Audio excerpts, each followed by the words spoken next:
सर्वांना माझा नमस्कार.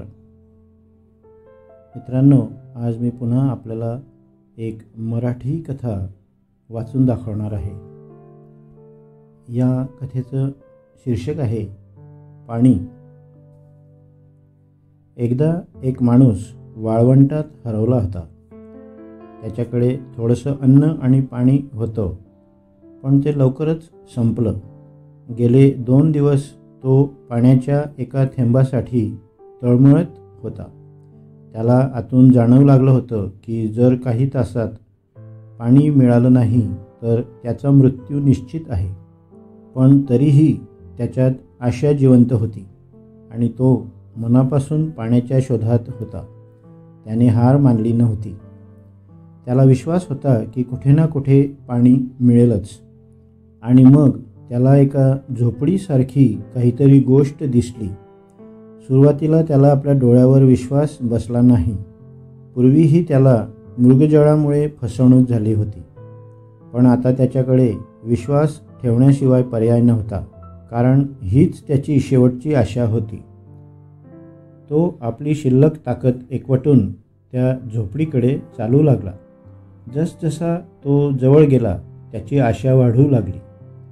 आणि यावेळेस नशीब त्याच्या बाजूने होतं. ती खरंच एक झोपडी होती.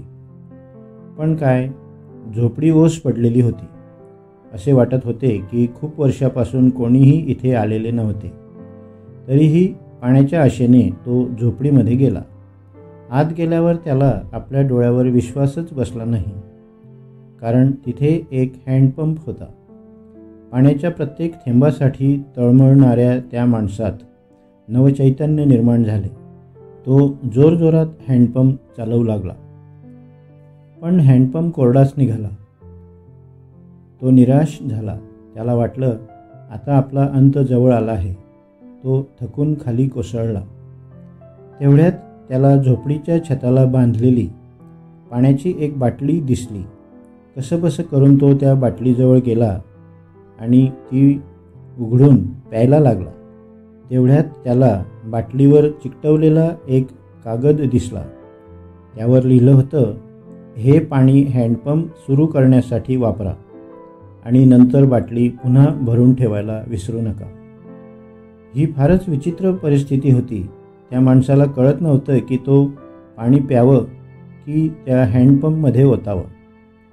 त्याच्या मनात अनेक प्रश्न निर्माण झाले. जर पाणी ओतूनही हँडपंप चालला नाही तर? जर कागदावरील गोष्ट खोटी ठरली तर? जर जमिनीखालचं पाणीही आटलेलं असेल तर? पण जर हँडपंप चालू झाला तर? जर गोष्ट खरी ठरली तर? थोडा विचार करून त्याने शेवटी नक्की केलं. त्याने बाटली उघडली आणि थरथरत्या हातांनी ते पाणी हँडपंपमध्ये ओतलं आणि तो हँडपंप चालवू लागला. 1, 2, 3 वेळा, आणि अचानक पंपामधून थंडगार निर्मळ पाणी बाहेर यायला लागलं. त्याने भरपूर पाणी प्यायलं. त्याला पुन्हा ऊर्जा मिळाली. त्याचं डोकं काम करायला लागलं. त्याने बाटली पुन्हा भरली आणि ती तशीच छताला बांधून ठेवली. तेवढ्यात त्याला आणखी एक काचेची बाटली दिसली. त्यात एक पेन्सिल आणि एक नकाशा होता, ज्यात वाळवंटातून बाहेर जाण्याचा मार्ग दर्शवलेला होता.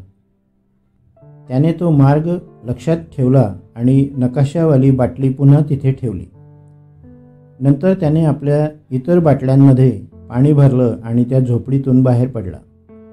थोडं पुढे जाऊन त्याने मागे वळून पाहिलं आणि काहीतरी विचार करून परत झोपडीत गेला.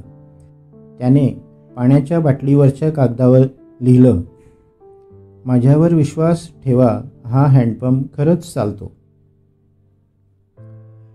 मित्रांनो, ही गोष्ट आपल्या संपूर्ण आयुष्याबद्दल आहे. ती आपल्याला शिकवते की कितीही वाईट परिस्थिती आली तरी आपली आशा सोडू नये. या कथेमधून हेही समजतं की काही मोठं मिळवायचं असेल तर आपल्यालाही आधी काहीतरी द्यावं लागतं. जसं त्या माणसाने बाटलीतील पाणी हँडपंपात ओतलं. पाण्याचं या कथेत प्रतीक आहे. या गोष्टीचं ज्या आपल्या आयुष्यात फार महत्त्वाच्या असतात. कुणासाठी ते ज्ञान असू शकतं, कुणासाठी प्रेम, तर कुणासाठी पैसा. हे जे काही आहे ते मिळवण्यासाठी आधी त्याचं बीज आपल्या कृतीच्या पंपात टाकावं लागतं आणि त्याच्या बदल्यात आपण त्या गोष्टीचं अनेकपट अधिक मूल्य प्राप्त करतो. एका व्यक्तीने केलेले चांगले कार्य दुसऱ्यापर्यंत, तिसऱ्यापर्यंत पोहोचत जातं. ही गोष्ट आपल्याला शिकवते. जर ही गोष्ट आवडली असेल तर ती इतरांनाही शेअर करायला विसरू नका. मित्रांनो, कथा आपल्याला जर आवडली असेल तर लाईक करा आणि आपल्याला कथा कशी वाटली हे मला कमेंटमध्ये लिहून जरूर कळवा. आणि हो, अजूनपर्यंत तुम्ही माझं हे चॅनल जर सबस्क्राईब केलेलं नसेल तर आता जरूर सबस्क्राईब करा ही विनंती. धन्यवाद. नमस्कार.